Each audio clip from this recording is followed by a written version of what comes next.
All right, so we'll now look to putting our table of exact values into use. I'll pull that one back up so that we can refer to it. All right, for example, find the exact value with a rational denominator, if possible, if necessary,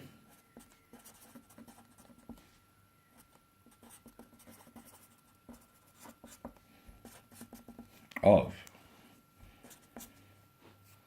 let's go cos of pi on 6. Okay, so this is quite a simple one. You would just simply go to your triangles or look to your table, find the cos section. We're looking at pi on 6, and we arrive at root 3 on 2. Okay, that's about as basic as these questions can get. Part B, let's try cos of, now we'll go sine of 5 pi on 6. So you will appreciate that 5 pi on 6 is not one of our standard angles in our exact value thing, table. So we're going to need to look to our 4 quadrants and determine the related angle. Okay, so we need to decide which quadrant 5 pi on 6 is. And if you're the type of person that tends to think in degrees, which is entirely acceptable, we would convert this thing into degrees. So we've got 5 times 180, remembering of course that pi radians is 180 degrees.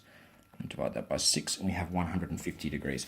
So your prior understanding of these quadrants are, this is from 0 to 90, 90 to 180, 180 to 270, and 270 to 360. Now we want to start thinking about radians. So this is 0 radians, pi on 2, pi, 3 pi on 2, and then when we do a full revolution, we get to 2 pi radians.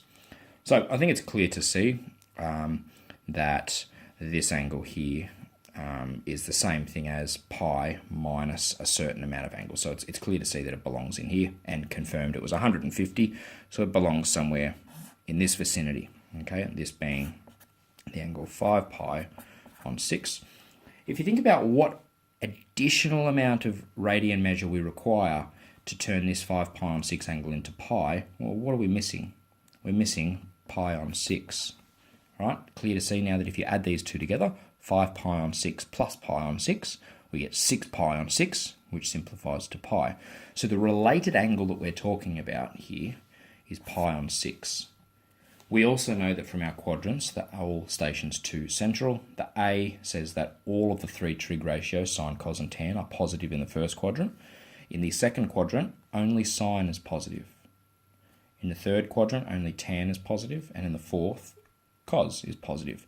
So we are in the second quadrant where sine is positive, so we can expect, given that we're looking at a sine question, we can expect that our answer will be positive. Also, it's related to the angle pi on 6. So a quick look up of our table. We're looking at pi on 6, we're looking at sine, we get a half, and we know that it has to be positive. So our answer here is positive a half. Actually, I've got some space here. So another one, let's go tan 11 pi on 6. So again, we need to decide what quadrant 11 pi on 6 belongs in. I think the easiest way to do this is usually to think in terms of degrees. So we've got 11 times 180 divided by 6. So we're looking at 330. That's clearly in the fourth quadrant. So this angle here is 300. Let's scrap degrees. We're now back in radians. 11 pi on 6. And again, we need to decide what we need, all right, to add into this to find the related angle that's going to bring this up to 2 pi. So I think it's clear to see that we are missing another pi on 6. Add these two together. 11 pi on 6 plus pi on 6 is 12 pi on 6, which simplifies to 2 pi. So our related angle again is pi on 6. We are in the cos positive quadrant.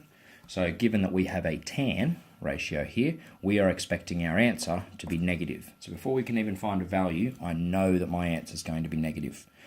We then go to our table or our triangles. We're talking about pi on 6 and tan. So tan and pi on 6, we're looking at the ratio, the fraction 1 over root 3. Fair enough? Now, this question also asked us to express anything with rational denominators if necessary. So clearly, this question does not have a rational denominator, so we're required to rationalise it. This is a fairly simple one. So we've got minus 1 on root 3. To rationalise that, we are going to multiply by root 3 over root 3. That doesn't change the value of anything because this is just 1. It's just going to change what this thing looks like. Negative 1 times root 3, I'll just leave the negative out the front there. 1 times root 3 is root 3, and root 3 times root 3 is 3. So with a rational denominator, tan of 11 pi on 6 is negative root 3 on 3. All right, let's try a couple more. Let's go cos squared pi on 3 minus sec squared pi on 4. All right, recall that it's just a trigonometric convention to put the squared in between the triggy bit and the angle. So this actually is the exact same thing as cos of pi on 3 squared minus sec of pi on 4 squared. For whatever reason, we just put that squared in between the sec and the pi on 4 and so on. So looking at our exact values here, we've got cos of pi on 3. So pi on 3 and cos brings us to a half. So we're looking at a half squared. And we're now looking at sec pi on 4. Now sec is the reciprocal function, the reciprocal ratio of cos. So we're looking at pi on 4. So cos of pi on 4 is 1 on root 2. All right, so the fact that we know that cos of pi on 4 equals 1 on root 2 says that if I wanted to take the reciprocal function and look at sec of pi on 4, then all that involves me doing is taking the reciprocal of this fraction here, so flipping it. So we end up with root 2 over 1, which is the same thing as root 2.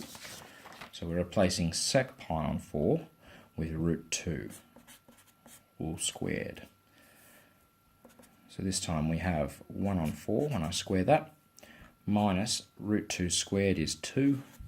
And I think it would be a nice idea to combine these two things in one. So it's not difficult. We end up with minus 1 3/4. All right, so cos squared of pi on 3 minus sec squared of pi on 4 is negative 1 3/4.